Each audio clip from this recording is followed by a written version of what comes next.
Bonjour Philippe Diallo. Oui, bonjour. Quel match, Philippe Diallo. Quel était votre premier sentiment au coup de sifflet final hier soir?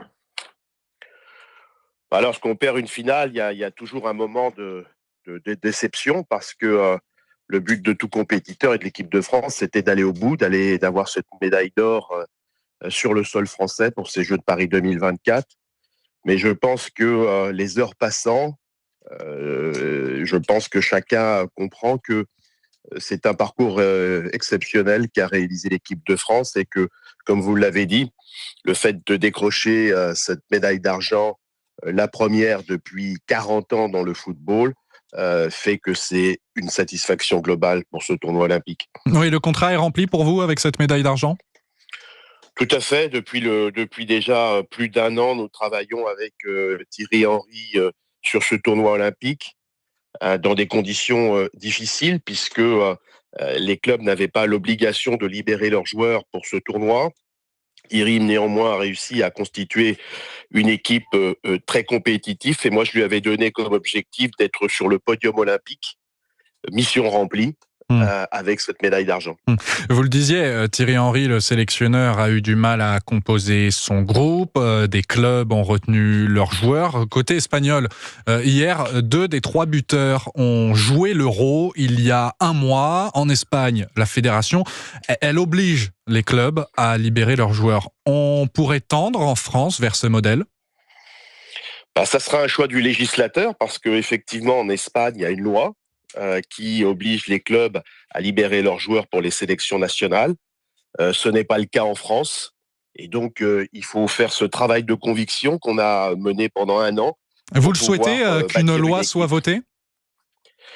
Je pense qu'en tout cas, c'est une réflexion qu'on doit avoir parce que dans 4 ans, lorsque le tournoi olympique aura lieu à Los Angeles, bien évidemment, nous aurons à nouveau les mêmes difficultés que nous avions connues de manière presque dramatique lors des Jeux olympiques à Tokyo, où Sylvain Ripoll n'avait pas pu du tout aligner une équipe compétitive.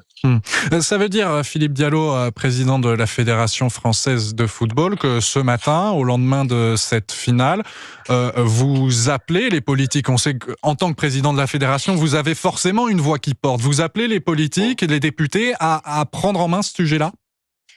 En tout cas, ça fait partie du tournoi olympique. Vous savez que le football n'est pas le sport qu'on cite généralement en premier lorsqu'on évoque le tournoi olympique. Et pour que le football grandisse au sein du monde olympique, il faut qu'il puisse y aligner ses meilleures armes. Il faut protéger nos sélections nationales aussi à tous les niveaux. Et pour ça, effectivement, le législateur doit peut-être engager une réflexion. Philippe Diallo, il y a le législateur. Évidemment, sans loi, on ne peut pas forcer les clubs à libérer leurs joueurs. Est-ce que, tout de même, vous leur en voulez à ces clubs?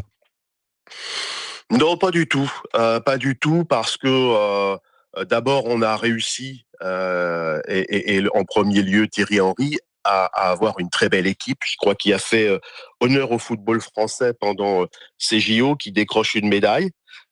Et on a réussi ça grâce à de nombreux clubs français qui ont libéré leurs joueurs, qui ont joué le jeu.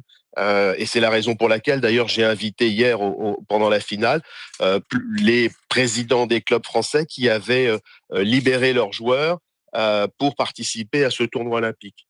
Hmm. D'autres n'ont pas pu le faire parce que ils étaient confrontés aux problèmes de calendrier de leur propre compétition. Je pense par exemple à Lille, qui va jouer un match de barrage pour la Ligue des Champions très important et dont on peut comprendre qui elle se trouve confrontée à un dilemme, laisser ses joueurs pour l'équipe de France pour ce tournoi olympique et se mettre en difficulté pour la Ligue des Champions qui constitue, je pense, un objectif aussi pour ce club. Bien sûr, Philippe Diallo, mais Lille, le LOSC, dans ce contexte-là, c'est un club qui fait figure d'exception. Ils n'ont pas tous repris, ces clubs-là.